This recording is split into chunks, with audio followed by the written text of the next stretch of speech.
Okay, so in this video, we'll solve problem 3C from quiz 15. In this problem, we want to find the limit as x goes to 0 of sine of x minus x plus 1/6 x cubed divided by x to the power 5. So we certainly don't want to use L'Hopital's rule. And so, I mean, in fact, right, you should obviously check that if you just do a direct substitution for x equals 0, it certainly doesn't work. I can't just put a limit in the numerator and in the denominator. I get 0 over 0, and this is an issue, right? It's an indeterminate form, so in general, I would have to use L'Hopital's rule, but here we can get around using L'Hopital's rule, because in fact, you'd have to use L'Hopital's rule 5 times, and who in the world wants to do that? So the way we're going to do this is we will think of the Maclaurin series for sine of x. So we'll just remember that the Maclaurin series for sine of x looks like this: n equals 0 to infinity, negative 1 to the power n. This is x to the 2n plus 1 divided by 2n plus 1 factorial. I'll write out a few terms because, in fact, we'll only need the first 3 terms of this. So the first term of this Maclaurin series is x. The second term of this Maclaurin series is 1 over 6 x cubed. And the third term, and this is basically where we'll stop, is 1 over 120 x to the power 5. And then if you think about it, the next term will just be some number times x to the power 7. The next one will be some number times x to the power 9. And the powers of this stuff that I didn't write out are at least equal to 7.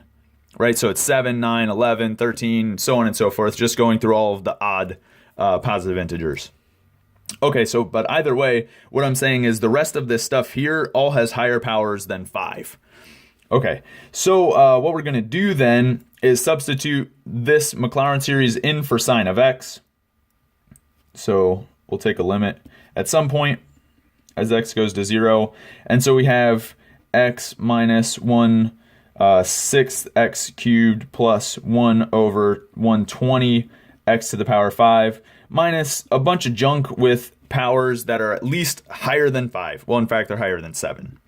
Okay, and so we're subtracting x, we're adding 1/6 x cubed, and then we want to divide the whole thing by x to the power 5. All right, so the way that this is going to work out is, of course, we have an x minus an x, so we can just cancel those. We have negative 1/6 x cubed plus 1/6 x cubed, just cancel those.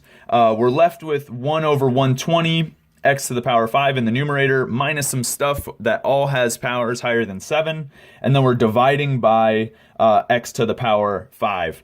So in fact, what we get, so I'll do the division by x to the power 5, and so what I'm going to get is 1 over 120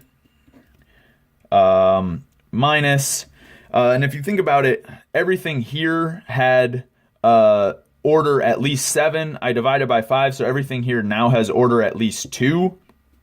So I'll just write terms of order at least 2. Right, and so one thing we need to think about is this stuff here is just some power series that's centered at 0. The reason it's centered at 0 is because our original power series was centered at 0, right? The Maclaurin series. And we know that it has no constant term, right? So I'll just say the constant term equals 0. And so why is that important? That's important because when I take my limit as x goes to 0, so of course I get 1 over 120, and then I just have to, put whatever I get from evaluating this power series that I am not writing out explicitly when I evaluate at x equals 0.